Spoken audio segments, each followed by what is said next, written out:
याद कीजिए आज से करीब 20 साल पहले, 30 साल पहले जो लोग हमारी उम्र के हैं, मेरी उम्र करीब 50 साल है, तो जो हमारे उम्र के लोग हैं उनको याद होगा बजाज चेतक हुआ करता था, और जब पेट्रोल खत्म हो जाता था तो हम क्या करते थे, उसको थोड़ा टिल्ट कर लेते थे। ये जो टिल्ट आप देख रहे हैं, ये टिल्ट हुआ तो वो फिर चलने लगता था। वो क्या हुआ? That is the force of gravity. जो बचा खुचा पेट्रोल किसी कोने में पड़ा था उस पेट्रोल टैंक के, वो बचा खुचा पेट्रोल आपने जब उसको हिलाया, वो सीधे वो इंजन में गया और उसको एक्सेस कर पाए आप। एंड इसमें आपने लॉ ऑफ ग्रेविटी यूज किया, ग्रेविटी है तो वो वहां गया और उससे आपने कम से कम अपने नेक्स्ट पेट्रोल पंप तक तो पहुंच ही गए। So that is called the science of postural medicine. आपने स्कूटर के पॉस्चर को बदल दिया, राइट? तो बचा खुचा पेट्रोल है ही, तो वो एक्सेस हो गया और उसका काम इतना हो गया कि अगले पेट्रोल पंप तक पहुंच जाए, वहां तो पेट्रोल मिल ही जाएगा। ठीक उसी तरह से हमने यहां पे क्या किया, पॉस्चुरल मेडिसिन क्या होता है? इट इज दुनिया का जो सबसे ज्यादा अवेलेबल बड़ा सबसे ज्यादा फोर्स है, that is the force of gravity. Gravity एक ऐसा फोर्स है जो हर जगह अवेलेबल है। रेगिस्तान में मिल जाएगा, जंगल में मिल जाएगा, समुद्र के बीच में मिल जाएगा, अमीर को मिल जाएगा, गरीब को मिल जाएगा, वो कभी खत्म नहीं होने वाला। तो आप देखिए, अगर किसी भी इंसान की बॉडी को हम 10 डिग्री पे ऐसे टिल्ट करते हैं, जैसे अभी देखा आपने इसमें, टिल्ट करते ही क्या होता है कि उनके बॉडी में ब्लड सर्कुलेशन कुछ इस तरह से, ब्लड पैर से पेट की तरफ, ऊपर की तरफ आने लगता है, और इससे बॉडी में कुछ बदलाव आते हैं। कुछ तरह के केमिकल्स, हार्मोन्स कम होने लगते हैं, कुछ तरह के और केमिकल्स बढ़ने लगते हैं। As a result of that body का ब्लड प्रेशर कम होने लगता है।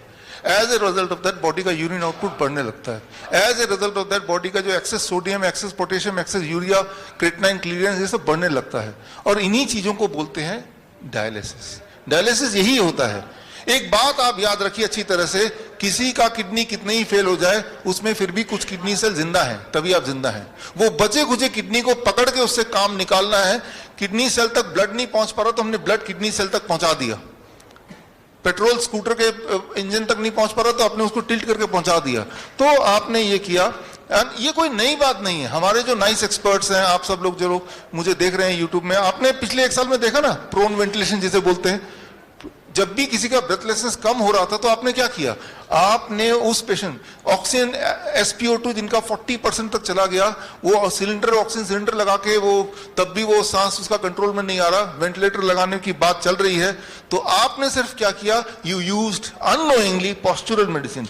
आपने उस पेशेंट को लिया, 180 डिग्री पे घुमा दिया, लाइक दिस, 180 डिग्री पे, यानी कि प्रोन वेंटिलेशन जिसे बोलते हैं, यानी कि पेट के बल उसे लिटा दिया। लिटाते क्या हुआ, आपने देखा विद इन 15 मिनट्स के अंदर उसका SpO2 लेवल बढ़ने लगा, बढ़ने लगा, बढ़ने लगा। Within few hours it came to 90%।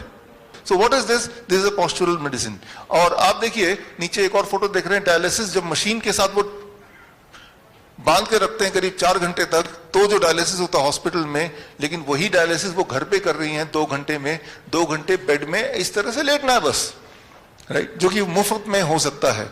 तो आज के बाद अगर कोई भी इंसान डायलिसिस के लिए जा रहा है तो वो आपकी कमी, आपने उसको बताया नहीं है कि डायलिसिस में जाएंगे हर दिन आपका किडनी फर्दर डैमेज होगा, जबकि आप ये करेंगे जो मैंने अभी बताया, हर दिन आपका किडनी फर्दर इंप्रूव होगा। और एक दिन आएगा जब आपको ये भी करने की आवश्यकता नहीं पड़ेगी, जैसा हमारे पेशेंट के साथ होता है, राइट।